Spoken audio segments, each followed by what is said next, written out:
안녕하세요. 저는 사기 결혼 당한 후 독신주의로 마음을 다잡고 사는 50대 여성입니다. 그래도 나름 나이 50대까지 살아오면서 착실하고 남부끄러운 짓 안 하고 살았다고 생각했어요. 부모님이 돌아가셨을 때 말고는 제 인생에 고비라고는 없었습니다. 그저 이대로만 살다가 편하게 눈 감을 수 있다면 그야말로 금상첨화를 누리다 가는 거라고 여겼어요. 이전 시대가 더 힘들었네. 요즘 시대가 더 고난하네. 그런 불필요한 논쟁이 무슨 소용인가 싶어요.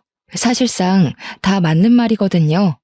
안 힘든 세상은 그 어떤 때에도 없었습니다. 그래서 제가 무난하고 순탄하게 살아온 것이 금상첨화라고 얘기를 한 거예요.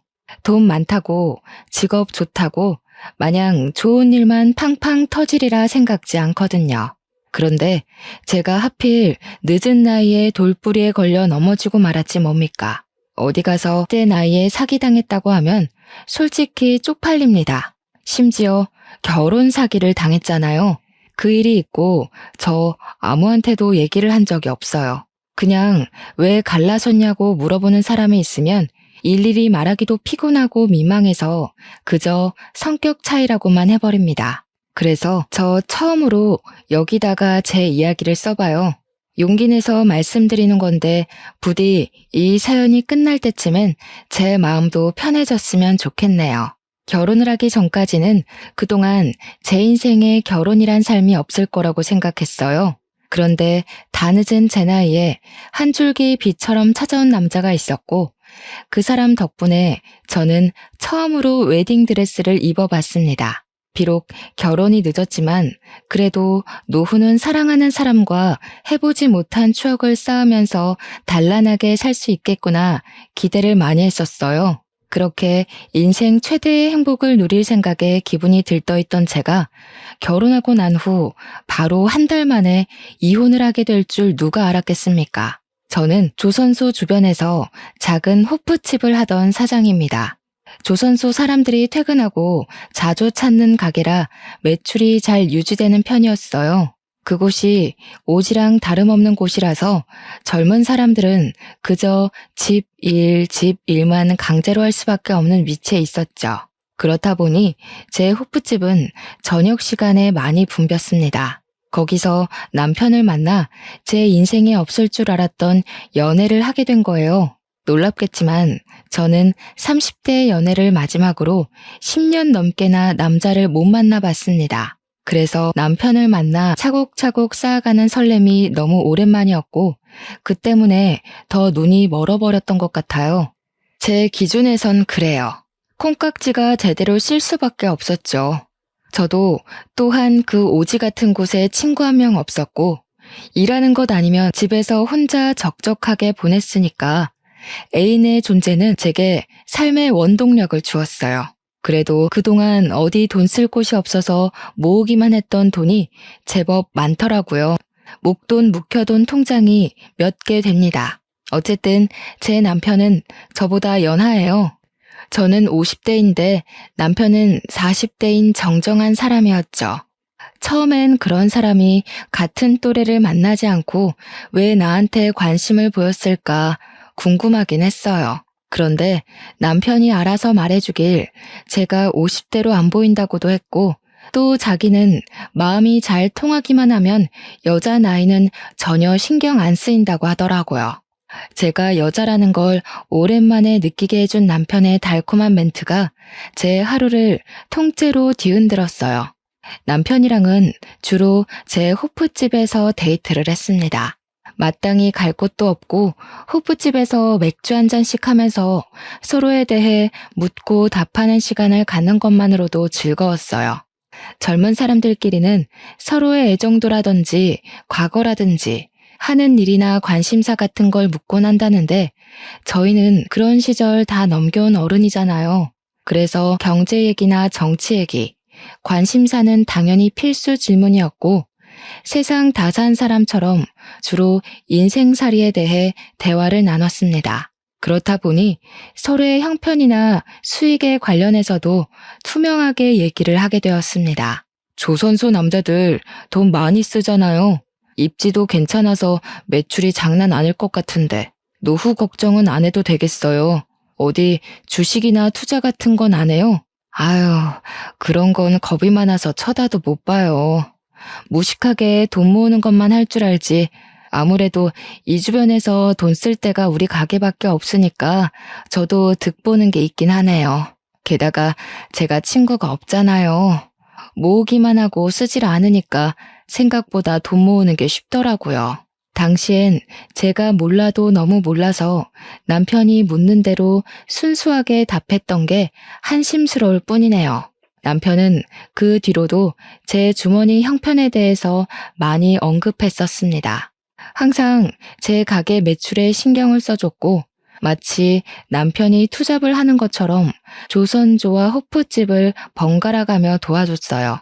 그러면서도 다소 허술한 제 경제관념까지 친히 주의를 주면서 여자 혼자 돈 많이 쥐고 있으면 무슨 일 날지 모른다고 늘 정신 바짝 차리며 살게 해주었습니다.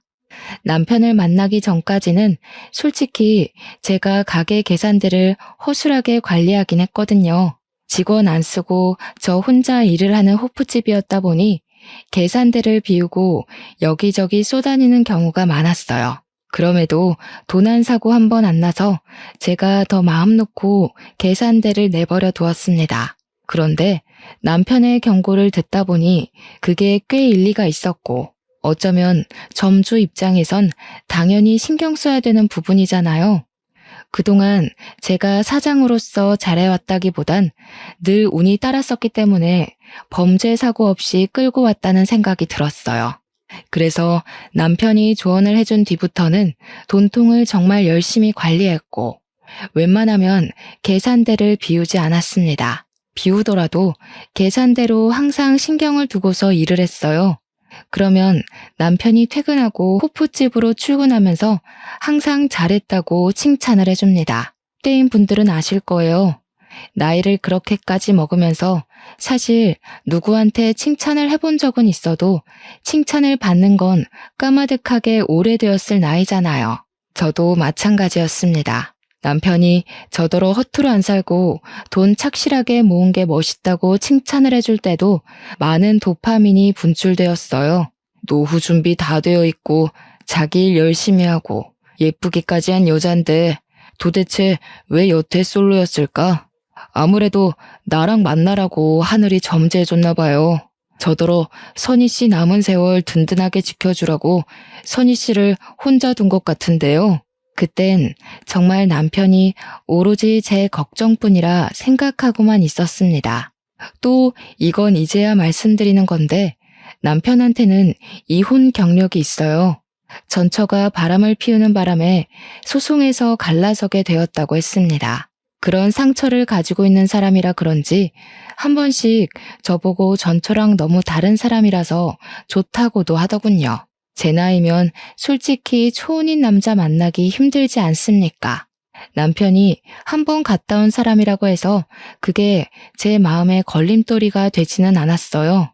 그때만 해도 제가 남편한테 너무 빠져 있었고 저를 정신 차리게 해줄 가족이라든지 친구라든지 아무것도 없는 상태였거든요. 친오빠가 하나 있긴 한데 다른 지역에 살다 보니까 솔직히 명절에 얼굴 보는 것도 힘들어요. 벌써 안 보고 산 지가 한 3년은 되었습니다. 가끔 오빠가 문자로 안부 남겨주는데 가족끼리의 소통이 끝이에요. 그래서 남편이 제게 정식으로 청혼을 해주었을 때 저는 그렇게 생각했어요. 제게 친구가 생겼다고. 함께 인생을 즐길 수 있는 가족이 나타났다고 말이죠. 단순할지도 모를 청혼이 제게는 그런 여러 가지의 의미를 심어주었습니다. 저는 남편의 그런 뜨거운 마음이 고마웠고 이제 그만 외롭지 않게 사랑받고 살고 싶어서 남편의 청혼을 한 번에 응답했던 겁니다. 남편의 시부모는 돌아가신 데다가 외동이라서 인사드릴 어른이 없다고 했어요.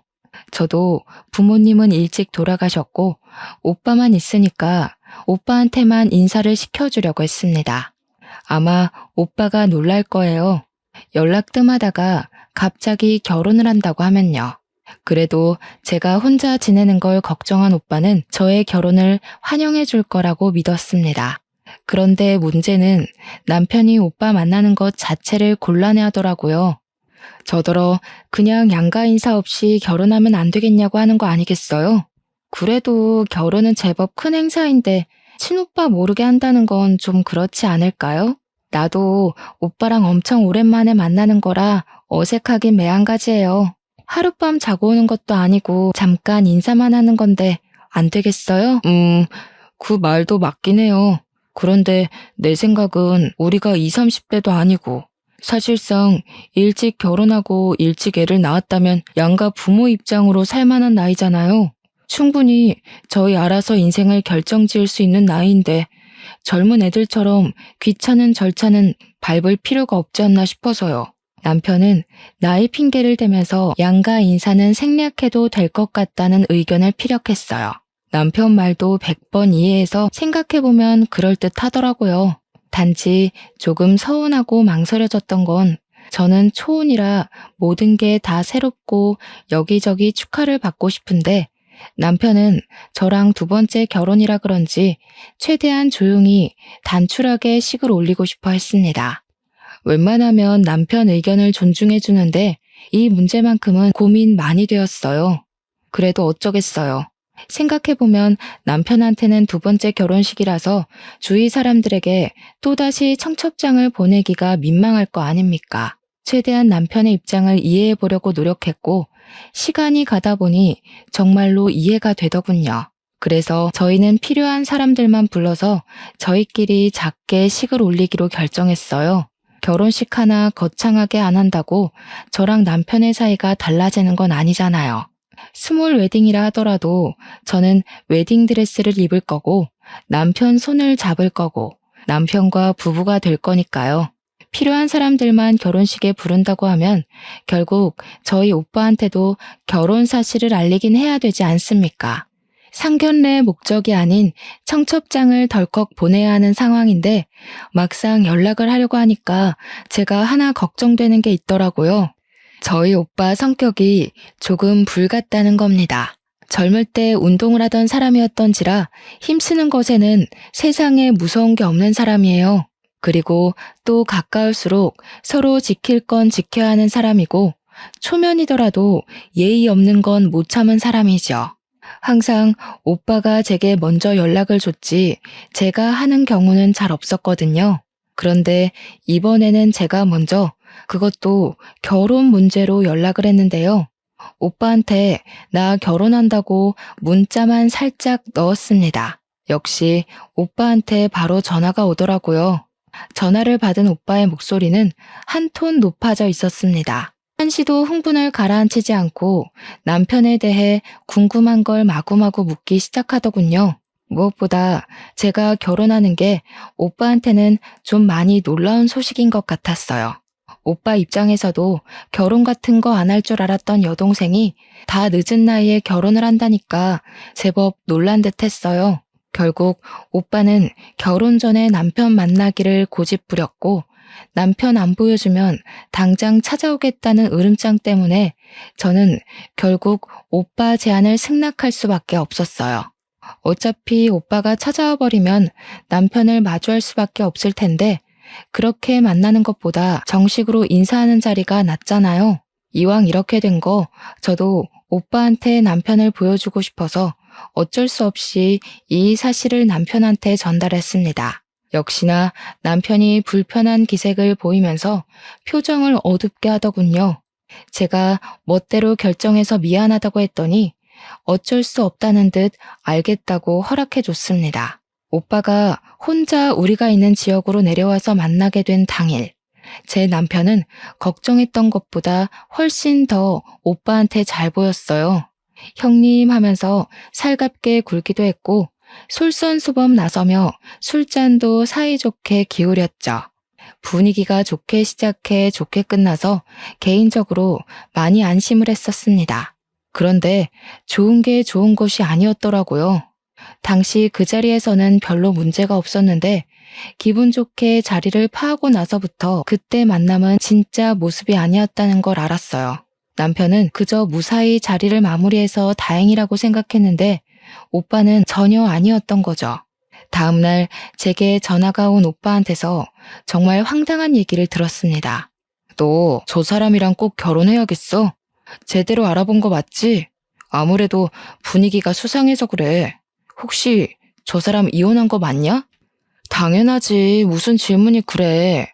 오빠, 그 사람 겨우 몇 시간 봤잖아. 뭘 얼마나 안다고 사람한테 수상하다는 말을 하냐? 듣는 내 생각도 좀 하지. 아니, 여자 손길에 길들여진 느낌이 들어서 입고 온 셔츠 각도 그렇고 손수건 챙겨 다니는 것도 그렇고 별걸 다 의심한다. 원래 깔끔한 사람이야. 나 오빠한테 결혼 허락받으려고 그 사람 소개해준 거 아니야. 우리 이미 결혼하기로 약속했고 날짜까지 잡았어. 나도 나이 먹은 어른이니까 이제부턴 내가 알아서 할게. 당시만 해도 저는 오빠가 남편에 대해 괜히 예민하게 돌려 생각한다고 봤어요. 세상에 완벽한 사람이 어딨겠어요?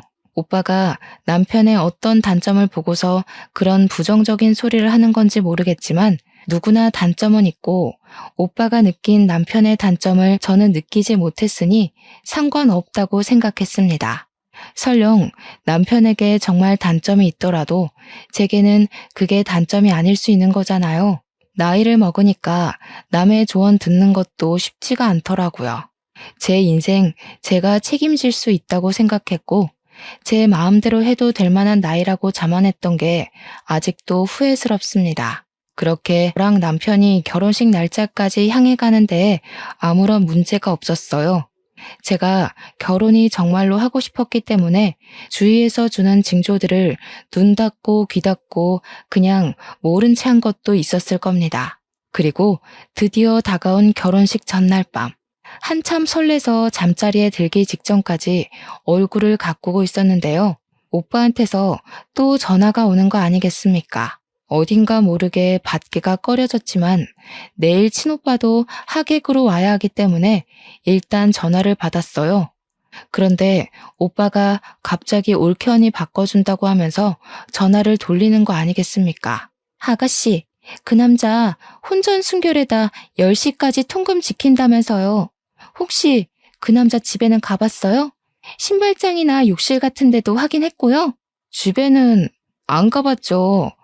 조선소에서는 우리 집이 더 가깝고 우리 집에서 만나면 되니까요. 그리고 워낙 철저하고 계획을 잘 지키는 사람이라서 11시 취침 시간을 꼭 지키는 사람이거든요. 그런 사생활도 존중 안 해주고 어떻게 결혼하겠어요? 저 51살이에요, 언니. 아이고, 이를 어째. 당연히 남자 집을 가봤어야죠. 그분이 이혼까지 했다면서요. 보통 그러면 전처가 드나드는 흔적이 남아있을 수도 있어요. 내일 당장 결혼하는 사람한테 이런 소리 하기 미안한데 이혼남은 사전조사를 꼼꼼하게 해야 돼요. 저 지금 기분 나쁘려고 하거든요. 미안한 거 알면 그런 무례한 소리를 하지 마세요. 제 신랑이 그렇게 마음에 안 드시면 그냥 내일 오지 말던가요. 계속 꺼림칙하다고 얘기를 하는 그들에게 오히려 내가 더 기분이 상해서 전화를 끊어버렸습니다. 결혼식 전날인데도 제 결혼에 부정적인 말만 해대는 오빠랑 올케 언니가 좋게 보일 수가 없지 않습니까? 그래서 친오빠랑 올케 언니가 제 결혼식에 오는 건 기대를 안 했어요. 그런데 의외로 축하해주러 와줬더라고요. 저는 그렇게 결혼식을 올렸고 하객들에게 감사 인사를 전한 뒤 신혼여행을 떠났습니다. 신혼여행은 남편의 추천으로 몰디브로 갔어요. 날 밝은 시간부터 어둑해질 때까지 정말 즐겁게 놀았습니다. 그리고 야밤이 되었을 때 이제 그만 호텔방으로 돌아가려고 했는데 남편이 갑자기 보기 좋은 전망대가 하나 있다고 거기 들렸다가 돌아가자는 겁니다. 저희가 같이 계획한 코스에는 없는 장소라서 그냥 남편만 믿고 따라갔어요. 남편이 향하는 곳은 인적이 정말로 드문 곳이었습니다. 남편 말로는 그곳이 전망대로 유명한 곳이었는데 사고가 나서 장기적으로 문을 닫고 있다가 폐쇄가 된 곳이라고 했어요. 그래서 그런지 가로등도 설치가 안 되어 있더라고요. 조금 무서웠는데 남편이 도착했다는 곳에서 걸음을 멈추자 엄청난 야경을 한눈에 볼 수 있었습니다. 우리나라 야경도 전망 좋은 곳에서 보면 참 예쁘던데 몰디브는 또 몰디브만의 느낌이 살아서 예쁘더라고요. 여기까지의 느낌은 저를 위해 전망대 코스를 준비해준 남편 배려에 대한 보답입니다. 즉, 남편 말대로 야경은 참 예뻤지만 솔직히 제 기준에서 끝내줄 만큼인지는 잘 모르겠다는 뜻이에요. 하지만 그것 또한 저와 남편이 다른 점이라고 생각하고 남편의 감성을 이해해주며 호응을 보였어요. 그때 남편이 커피 좀 사오겠다며 기다리고 있으라 하더군요. 저는 너무 어둡고 무서워서 같이 가자고 했는데요. 오늘 나 때문에 많이 걸었잖아.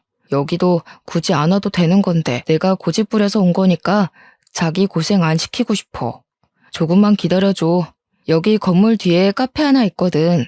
금방 다녀올게. 10분이면 돼. 그렇게 뛰어가 버린 남편은 다시 돌아오지 않았고 저는 그 길로 타국에서 남편을 잃게 되는 극한의 상황에 처하고 맙니다. 남편이 자리를 뜨고 한 1분 지났을까요? 아무도 없는 곳에 웬 파키스탄 외국인들이 나타났어요. 총 3명이었는데 그 남성들은 어기적거리며 제게 다가오더니 순식간에 저를 잡아 끌었습니다. 제가 최선을 다해 반항했지만 남자 힘은 이길 수가 없었어요. 소리를 질러도 주위에 인적이 없으니까 도움을 청하지도 못했습니다. 곧 돌아오겠다던 남편을 부르며 비명을 질렀지만 남편은 전혀 나타날 기미가 안 보였고 저는 그 상태로 미리 대기된 차량으로 끌려갔어요. 속수무책으로 끌려가더라도 사람이 본능적으로 목숨에 위협이 생기면 말도 안 되는 힘이 나오지 않습니까? 그 순간 제가 그랬던 것 같아요. 친오빠가 그런 말을 한 적이 있어요. 호랑이 굴에 들어가도 정신만 차리면 살 수 있다고요. 그 위험한 상황에서 생각나는 건 우리 친오빠밖에 없었습니다. 오빠 말대로 정신을 차리고 보니 도망칠 수 있을 만큼 수두룩한 허점들이 보였어요. 아마 제가 여자라서 대강대강 잡고 있어도 괜찮다고 생각했나 봅니다. 그래서 저는 어릴 적 오빠한테 배웠던 호신술로 그들을 제압해보려고 했지만 그런 상황에서 호신술 같은 게 어디 바로바로 생각이 났겠습니까? 그냥 제 식대로 발등을 밟고 팔을 깨물고 들고 있던 가방으로 두들겨 패고 던져준 뒤에야 도망을 칠 수 있었어요. 그리고 남편이 있던 곳까지 불이 나게 돌아왔는데 카페에서 커피를 사온다는 남편은 아직도 없었습니다. 남편이 갔다는 카페 위치로 뛰어갔지만 이 주위에는 어디에도 커피 살 수 있는 카페가 없다는 걸 알았어요. 그때 정말 찰나의 순간으로 어떤 기억 하나가 떠올랐는데요.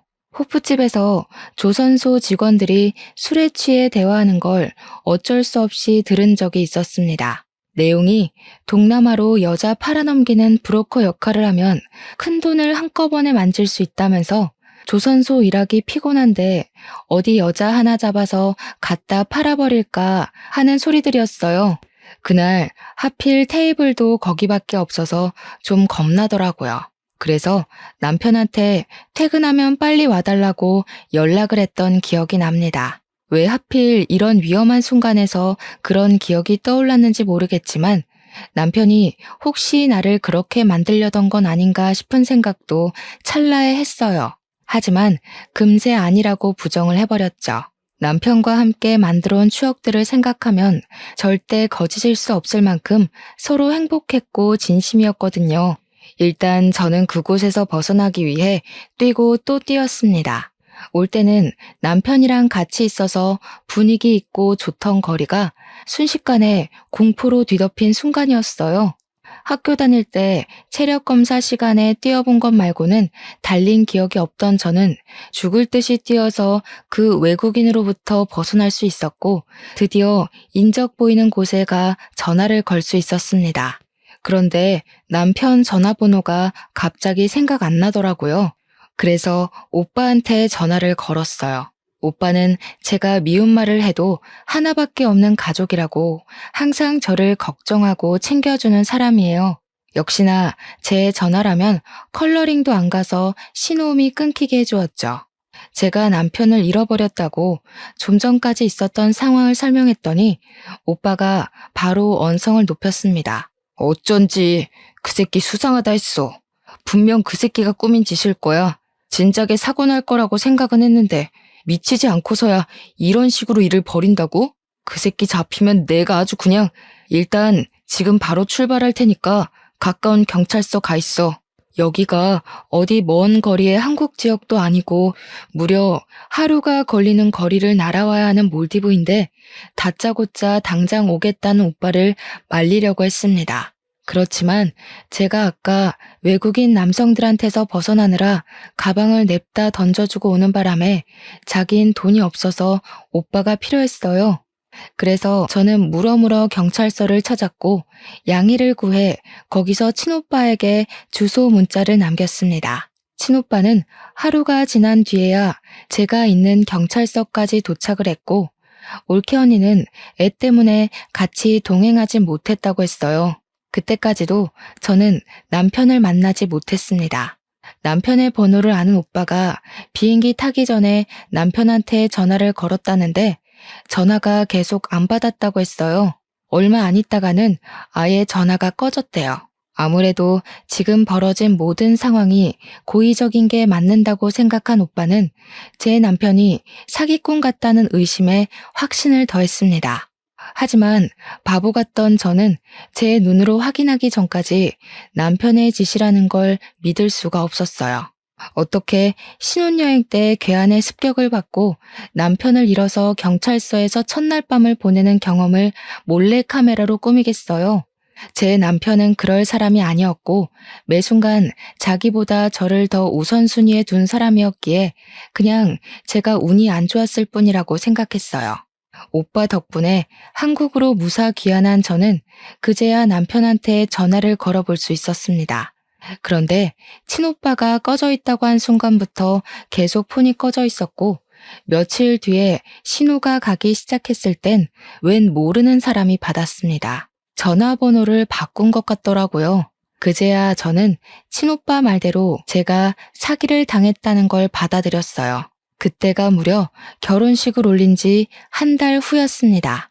그 한 달이 지날 동안은 최대한 남편을 믿으려고 애썼습니다. 혹시 위험에 처한 건 아닐까? 내가 도와주지 못하고 혼자 한국에 와버린 건 아닌가 하고요. 그런데 그건 그냥 제가 콩깍지가 덜 벗겨졌기 때문이었고 한심하게 미련이 남아있었기 때문이었어요. 저랑 남편은 신혼집도 구하지 않았습니다. 제가 살던 집이 3룸이었는데 조선소랑 가까워서 거기서 신혼을 차리기로 했었거든요. 그래서 미리 남편이 제 집에 들어와 같이 동거를 하고 있었어요. 그런데 이젠 남편은 없고 남편의 집만 덩그러니 제 옆에 남은 거였죠. 나중에 생각해보니 신혼집을 구하지 않은 것도 다 이유가 있었던 거예요. 저를 갖다 팔아버릴 생각을 했으니까 우리 공동 소유의 재산물은 하나도 만들지 않은 거였어요. 사기를 당했다니. 뒤늦게 닥쳐온 상실감과 배신감이 치밀어 올라 남편의 짐을 미친 듯이 잡아 던져버렸습니다. 옷을 발기발기 찢고 밟고 미친 사람처럼 소리를 지르기도 하다가 결국 눈물을 터뜨렸어요. 그 순간 제 무릎이 닿는 곳 밑으로 몰디브 여행 팸플릿이 깔려있는 게 보이더라고요.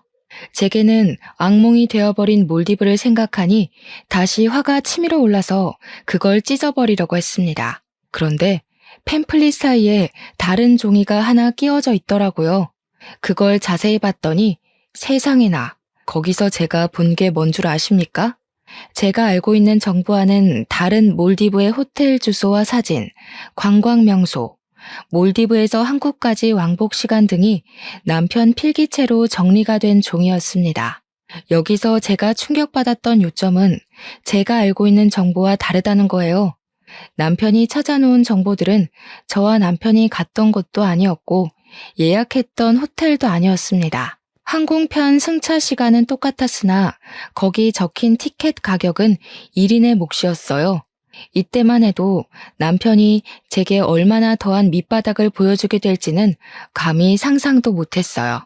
그 사이 실종 신고해놨던 경찰한테서 연락이 와 더는 다른 생각을 못했던 것도 있었습니다. 저는 오빠한테 따로 연락을 해서 당장 경찰서를 찾았습니다. 일단 남편이 한국에서 발견되었다는 것은 제게 큰 배신을 일으켰고, 남편을 오랜만에 다시 보게 된다는 생각은 저를 두렵게 만들었습니다. 이런저런 생각들이 상충해서 그냥 너무 복잡한 심경이었어요. 그렇게 경찰서에 도착했더니 정말로 익숙한 뒤태가 저를 기다리고 있더라고요. 한 달 만에 본 남편은 저의 바람과 다르게 너무 멀끔하고 멀쩡한 차림새로 있었습니다. 오빠는 남편을 보자마자 멱살을 잡았고 밑도 끝도 없이 주먹을 날려버렸습니다. 오빠가 나이 들었다고 해도 여전히 파워가 장난 아니라서 진정으로 주먹을 맞는다면 이빨이 나갈 수도 있거든요. 저와 경찰서 사람들은 흥분한 오빠를 겨우겨우 말렸습니다. 하지만 오빠는 여전히 남편의 멱살을 잡고 있었죠. 이 사기꾼 새끼야, 나이 처먹고 할 짓이 그렇게 없었냐? 감히 내 착한 동생을 건드려? 내 눈에 걸린 이상 넌 이제 죽은 목숨이야. 오늘 이 자리에서 제사 치를 줄 알아. 오빠가 맹수처럼 으르렁거리는 걸 경찰 3명 급하게 와서 다시 붙들었습니다. 우리 오빠가 체격이 좀 좋은데다가 저랑은 6살 차이가 나는데요. 부모님이 일찍 죽고 저를 자식처럼 키웠기에 저를 건드는 사람들한테는 더 물불 안 가렸어요. 오빠가 한번 화나면 스스로 화가 풀릴 때까지 아무도 말릴 수가 없지만 이제는 말리고 싶지도 않았습니다. 그건 그렇고 저도 남편한테 가서 대체 이게 어떻게 된 거냐고 소리를 빽 질렀어요. 사기꾼 놈이 뭐라고 짓거리나 들어보고 싶었습니다. 한 달 만에 나타난 사람이 때깔 한번 좋다. 몰디브에 나 갖다 팔고 돈 받을 계획이었어. 처음부터 그럴 목적으로 나한테 접근했던 거냐? 내가 그때 얼마나 무서웠는지 알아? 나 죽을 뻔했다고. 진짜로 당신이 다 꾸민 짓인 거야? 당신 사기꾼이었어? 대체 왜? 남편은 그저 묵묵부답으로 일관하며 이 상황이 짜증난다는 표정만 하고 있었습니다. 제가 알던 다정한 남편과는 분위기부터가 완전히 달라서 저는 이미 거기서부터 충격을 먹어버렸어요. 남편이 입을 열고 변명이라도 할 때까지 계속 원망하면서 멱살을 잡고 똑바로 말해보라며 소리를 쳤습니다. 그런데 제가 따져야 될 건 당장 그 문제가 아니더라고요. 남편의 옷이 구겨질 만큼 멱살에 힘을 주고 있는데 그 순간 저를 밀쳐내며 제 남편 앞을 가로막는 여자가 있었습니다. 처음 보는 그 여자가 하는 말 때문에 제 일은 단순 사기 결혼으로만 끝낼 수 없단 걸 알았어요. 내 남편한테 뭐 하는 짓이야? 다 늙은 아줌마가 더럽게 힘만 세가지고 이러다 상처나면 다 상해죄로 신고해버릴 줄 알아? 남편이라뇨? 이게 무슨 소린가 싶어서 할 말을 잃고 있었는데 알고 보니 기가 막히게도 이 여자가 남편의 전처라는 거 아니겠습니까? 전처가 있다는 사실은 이미 알고 있었어요. 남편이 이혼 경력이 있다고 솔직하게 말해주었으니까요. 그런데 제가 궁금한 건 이미 갈라선 전처가 왜 갑자기 나타났고 왜 우리 일에 나서서 이러고 있냐는 거예요. 또 경찰서까진 어떻게 찾아왔는지도 궁금했습니다. 어처구니가 없어서 저는 전처를 더 자극했고 그러니 제가 궁금했던 걸 쉽게 알 수 있었어요. 그러니까 이 미친 사기꾼이 전처랑 위장 이혼을 한 거더라고요. 전처가 바람을 피워서 갈라섰다는 남편의 말은 거짓말이었다는 겁니다. 둘이 위장 이혼을 한 이유가 신도시 아파트 당첨 확률을 높이기 위해서였다고 해요. 무주택 자격을 맞추기 위해 위장 이혼이란 방법을 택했고 전처가 청약 당첨이 되길 기다리는 동안 남편이란 새끼는 바깥을 나돌며 돈이 되는 다른 수단을 찾고 다녔던 겁니다. 그러면서 조선소를 전전하던 중에 저를 발견했고 조선소에 취직해 제게 접근을 했다네요. 처음에는 저를 어디다 팔 생각은 못했대요. 그냥 제 돈을 훔칠 생각이었다고만 했습니다. 그런데 제가 지난번 브로커 얘기를 하는 테이블 때문에 무서우니까 남편한테 퇴근하면 바로 오라고 한 적 있었다고 했잖아요.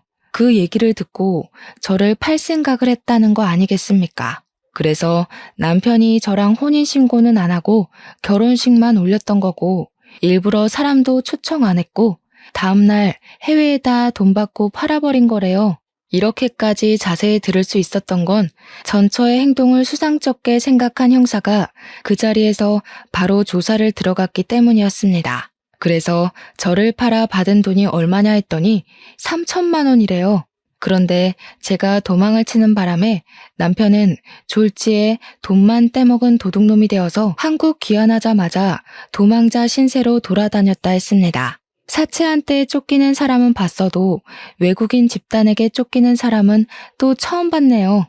아주 이 부부 사기꾼들한테 콩밥을 처먹일 수 있다면 무슨 짓을 다 하겠다고 경찰에게 부탁을 했습니다. 제발 씨알도 빼먹지 말고 다 밝혀내달라고 했죠. 그런데 말입니다. 경찰한테 조사받은 그들을 지켜보면서 뭐 하나 의아한 점이 있더라고요. 몰디브를 간 건 저와 남편인데 경찰이 남편뿐만 아니라 전처까지도 몰디브에 있었던 알리바이를 묻더라고요. 왜 방향이 그렇게 흘러가지 싶어서 물어봤더니 글쎄 이 전처도 저랑 남편이 신혼여행 떠나는 날 같은 비행기를 탔다는 거 아니겠습니까? 그 순간 경찰서 오기 전 집에서 봤던 남편 필기들이 떠올랐어요. 그러니까 남편은 당시 저랑 신혼여행을 간 게 아니라 저를 갖다 팔고서 바로 자기 와이프랑 해외여행을 즐긴 셈이었던 거죠. 남편이 단 한순간도 저를 사랑한 적이 없었다고 해도 사기를 친 걸로 모자라 저를 기만했다고 생각하니까 이거 그냥 앉아있을 수 없겠더라고요. 그런 상황에서 전처가 제게 퍼붓는 악의적인 말은 제가 들고 일어날 수 있도록 힘을 주었습니다. 결국 아무도 피해를 안 본 거니까 우린 잘못 없는 거 아닌가요? 이 아줌마가 그냥 얌전히 팔려갔으면 저희도 벌받아 마땅하겠죠. 그런데 이 아줌마 멀쩡하게 살아있잖아요. 늙어서 비싸지도 않는 거 겨우 사람들 설득해서 보냈더니 도대체 어떻게 빠져나온 건진 모르겠지만 전처는 멍청하게도 경찰서가 어떤 곳인지 잘 모르는 듯합니다. 그렇지 않고서야 정말로 자기 남편을 위한다면 그렇게 자기 죄를 알아서 자백하고 있을 순 없겠죠. 남편이 뒤늦게 전처의 입을 막는 바람에 전처도 뭐가 잘못된 건가 싶어 눈치를 보더라고요. 저는 그렇게 주위 눈치를 보는 전처의 머리채를 잡고 반대 손으로 따귀를 날렸습니다. 너희들 수준 떨어지는 짓은 우리나라 법이 알아서 처리해 줄 거니까 상관없는데 나보다 더 자글자글한 년한테 아줌마 소리 듣는 건 좀 거슬려서 말이야. 민증 안 보여줬으면 언니라고 부를 뻔했어요. 혹시 애를 낳아서 이렇게 폭삭 사가버렸나? 아, 애 없죠? 차라리 애 때문에 세월 맞았다고 하는 게 덜 쪽팔리겠네.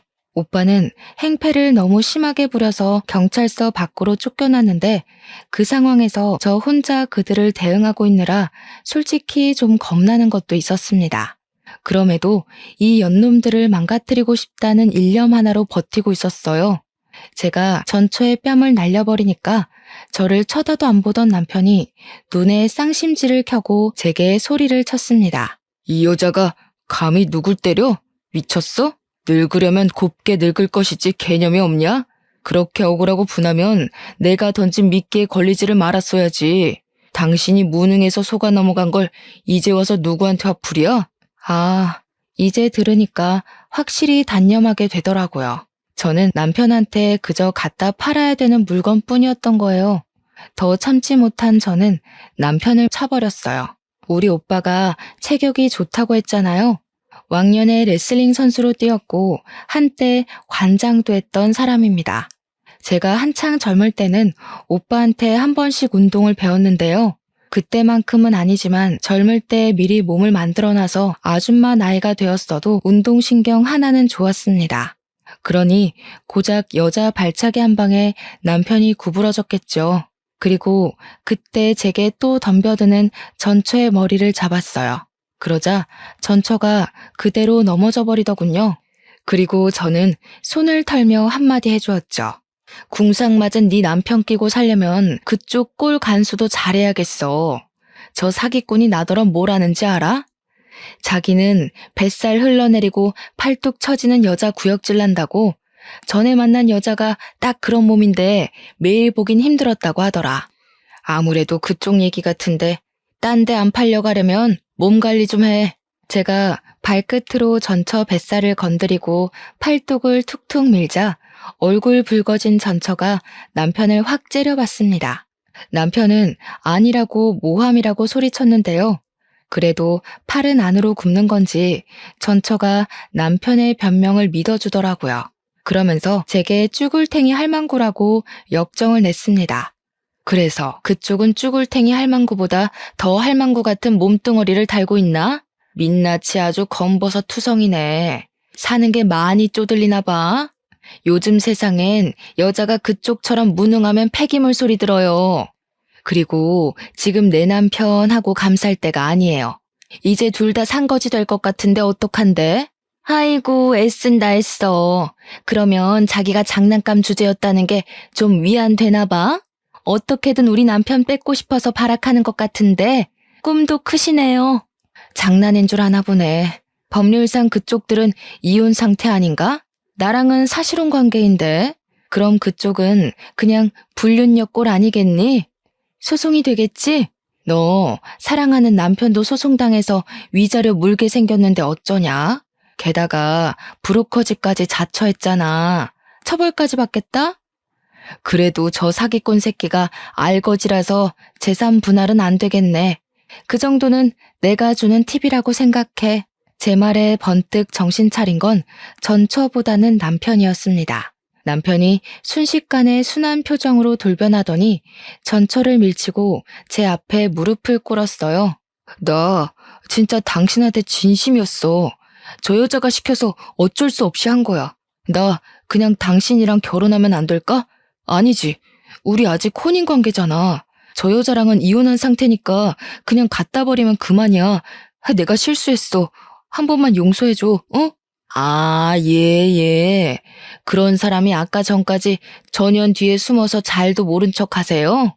계속 그렇게 비굴하세요. 죽을 때까지 돈에 쫓기다가 눈 감는 게 어떤 기분인지 즐기면서 평생 후회했으면 좋겠네요.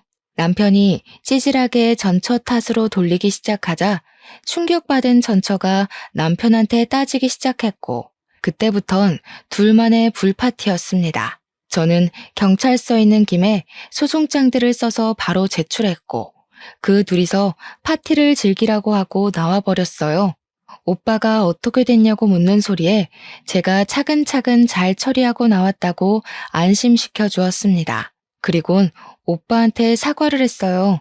남자의 눈이 멀어서 가족의 조언을 무시했던 건 명백히 제 잘못이고 제가 못났던 부분인 걸 인정하니까요.